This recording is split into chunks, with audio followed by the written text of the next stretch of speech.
تو قرآن نے شہید کو حاضر اور موجود کہا. بولیے کیا کہا؟ حاضر اور موجود. اب سوال یہ پیدا ہوتا ہے کہ شہید کہاں پر حاضر اور موجود ہوتا ہے؟ حدیث پاک میں اس کا بھی ذکر کیا گیا، اور میرے آقا کریم صلی اللہ علیہ وآلہ وسلم کی احادیث کا خلاصہ بیان کر رہا ہوں کہ حضور علیہ الصلوۃ والسلام نے فرمایا کہ شہید وہ روح ہے کہ جس وقت شہادت آتا ہے اور شہید کی گردن پر کسی کی تلوار چلتی ہے یا شہید دشمن کی گولی کا شکار ہوتا ہے، وہ وقت اللہ رب العزت فرشتوں سے فرماتا ہے کہ اے فرشتوں، اس شہید کو جس نے میری خاطر اپنی جان اللہ کی راہ میں قربان کی ہے، اس شہید کو جنت کا نظارہ بعد میں کروانا، جنت میں بعد میں لے کر جانا، حور و غلمان بعد میں دکھانا. جس نے اپنی جان قربان کی ہے سب سے پہلے اسے بلا حجاب اللہ رب العزت کا دیدار کروایا جائے گا. اور اللہ رب العزت فرشتوں سے فرما دیتا ہے کہ باقی ساری چیزیں بعد میں ہوں گی، پہلے شہید کو میری بارگاہ میں حاضر کیا جائے گا. اور حضور علیہ الصلوۃ والسلام کی حدیث کا خلاصہ یہ ہے، حضور نے فرمایا کہ شہید شاہد بھی ہے اور مشہود بھی ہے. شاہد کا معنی ہے کسی جگہ پر حاضر ہونا، اور مشہود کہتے ہیں کہ کسی کا اس کی بارگاہ میں حاضر ہونا.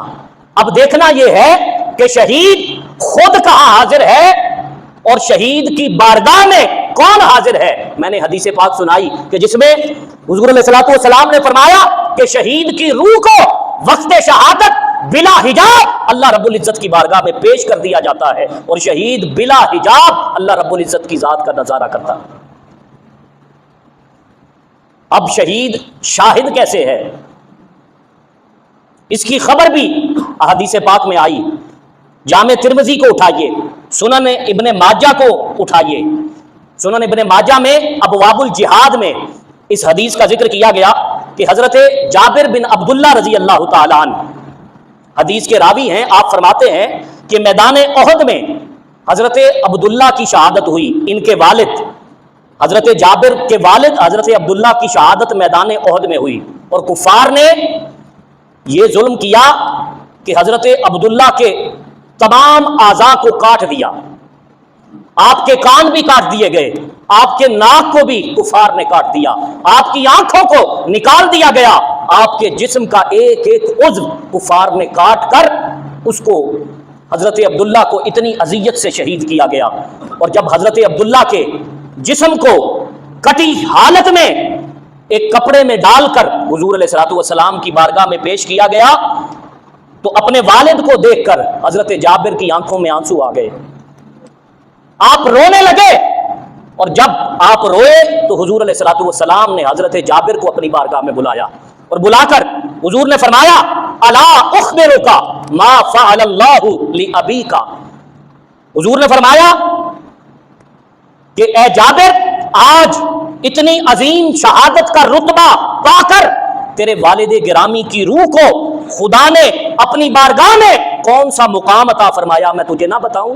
جابر کہتے ہیں کہ حضور کی یہ بات سننے کی دیر تھی کہ میری سسکتی ہوئی آواز کو سہارا مل گیا، اور مجھے حضور کے ان کلمات سے حوصلہ مل گیا. میں نے عرض کی قلت بلا یا رسول اللہ، یا رسول اللہ کیوں نہیں، مجھے ضرور بتائیے کہ میرے والد کے ساتھ کیا معاملہ پیش آیا. تو حضور نے فرمایا یا جابر کلام اللہ احدا الا ورا الا حجابا. فرمایا اے جابر، ہر ایک سے اللہ رب العزت پردے میں رہ کر کلام کرتا تھا. آج سے پہلے اللہ رب العزت نے آج تک کسی کے لیے اپنا حجاب نہ اٹھایا، کسی کو اپنا چہرہ نہ دکھایا.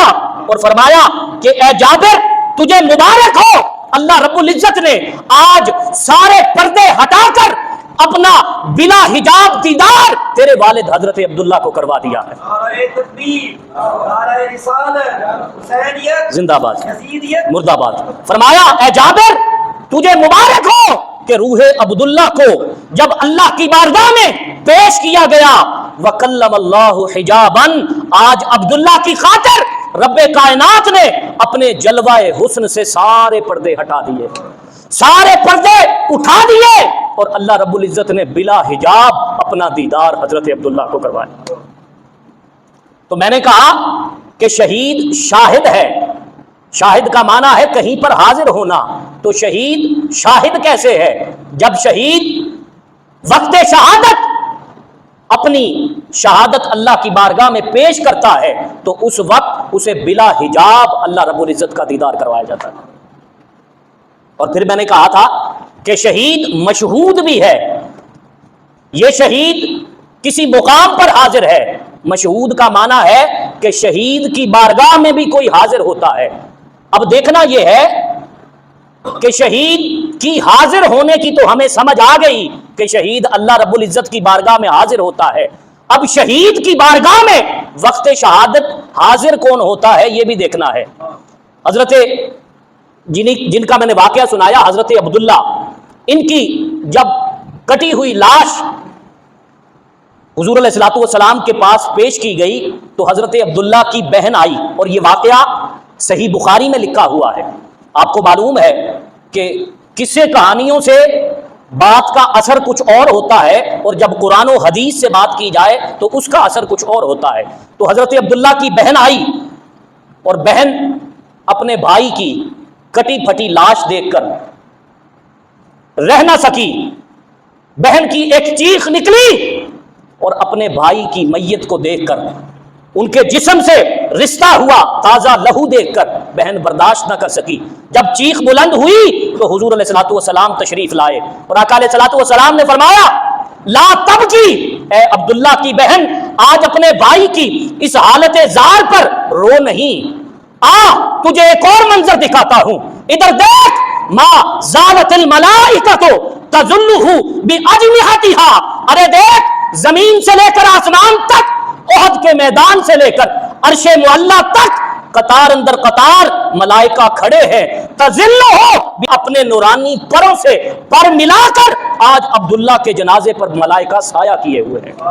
شہید اللہ کی بارگاہ میں حاضر ہوتا ہے, اور شہید کی بارگاہ میں کون حاضر ہوتا ہے؟ شہید کی بارگاہ میں وقت شہادت ملائکہ, ہزاروں ملائکہ حاضر ہوتے ہیں, اور اللہ رب العزت کے اذن سے اس شہید کی روح کو لینے کے لیے ملائکہ اللہ رب العزت کی بارگاہ سے باراتی بن کر آتے ہیں, اور شہید کی روح کو دلہن کی طرح سجا کر اللہ کی بارگاہ میں لے جاتے ہیں.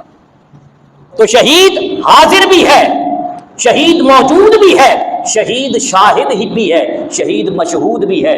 شاہد ہونا اللہ کی بارگاہ میں شہید کا پیش ہونا ہے, اور مشہود ہونا شہید کی بارگاہ میں ہزاروں لاکھوں ملائکہ کا وقت شہادت پیش ہونا ہے.